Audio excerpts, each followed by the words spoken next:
ہمارے سامنے یہ ایک تصویر بنی ہوئی ہے، اس میں زرافہ ہے اور اس تصویر سے متعلق ایک سوال لکھا ہوا ہے۔ اس تصویر کا رقبہ 80 مربع سینٹی میٹر ہے۔ ٹھیک ہے بھائی، اگر اس کی لمبائی 10 سینٹی میٹر ہے تو اس کی چوڑائی کتنی ہونی چاہیے؟ تو ہمیں یہ چوڑائی نہیں پتہ، اس کی یہ تصویر کی چوڑائی نہیں پتہ۔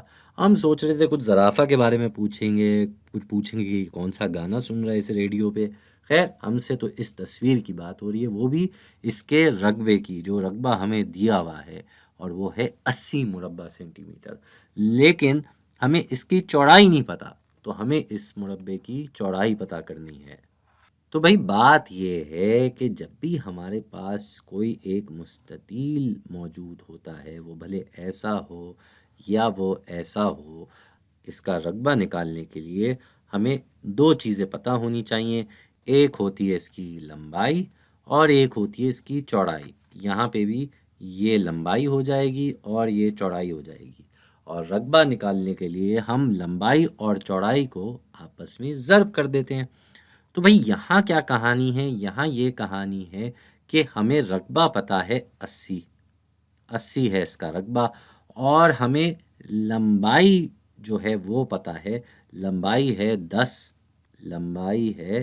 10، لیکن ہمیں یہ نہیں پتہ کہ یہ لمبائی کس نمبر سے ضرب ہوئی تھی، کس نمبر سے ضرب ہوئی جس سے ہمیں یہ جواب مل گیا 80۔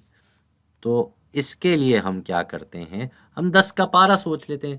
بھائی 10 کا ہمیں پتہ ہے کہ 10 کو کسی بھی نمبر سے جب ضرب کیا جاتا ہے، 10 کو جب بھی ہم ضرب کرتے ہیں، یہاں جو بھی نمبر دیا جائے، ہمارا جواب جو ہوگا وہ کیا ہوگا؟ وہ وہی نمبر آئے گا اور اس کے ساتھ ایک صفر لگ جائے گا۔ تو اس طریقے سے 10 کا پارہ چلتا ہے۔ تو یہاں ہم دیکھ رہے ہیں کہ 10 کسی ایک نمبر سے ضرب ہوا اور ہمارا جواب کیا آ گیا؟ 80، یعنی کہ اس 8 کے ساتھ یہ صفر لگا ہے۔ تو اس حساب سے یہاں کیا نمبر ہونا چاہیے؟ بالکل صحیح پہچانا، یہاں ہونا چاہیے 8 ہونا چاہیے یہاں پہ نمبر، یعنی کہ اس کی چوڑائی کتنی ہونی چاہیے؟ 8 ہونی چاہیے۔ تو اس کی چوڑائی کیا ہونی چاہیے؟ بالکل 8 مربع میٹر ہوگی اس کی چوڑائی، اور یہ آ گیا ہمارا جواب۔ میں کہتا ہوں ایسا ایک اور سوال حل کر کے دیکھتے ہیں۔ اب یہاں اس سوال میں کوئی تصویر نہیں دی ہوئی، سیدھا سیدھا سوال لکھا ہوا ہے، اور سوال کیا ہے؟ ایک مستطیل کا رقبہ پورے 24 مربع میٹر ہے، اس مستطیل کی چوڑائی 4 میٹر کے برابر ہے، تو اس مستطیل کی لمبائی کتنی ہوگی؟ ٹھیک ہے جی، تو پہلے کی طرح اس بار بھی ہم ایک کام کرتے ہیں، اپنے سامنے ایک مستطیل کھڑا کر دیتے ہیں۔ تو یہ ہمارے سامنے ایک مستطیل آ گیا، اور ہمیں یہ بتایا جا رہا ہے کہ اس کی چوڑائی جو ہے وہ ہے 4، لیکن اس کی لمبائی ہمیں نہیں پتہ، ہمیں اس کی لمبائی نہیں پتہ۔ تو ہمیں یہ تو پتہ ہے نا کہ رقبہ نکالا کیسے جاتا ہے مستطیل کا؟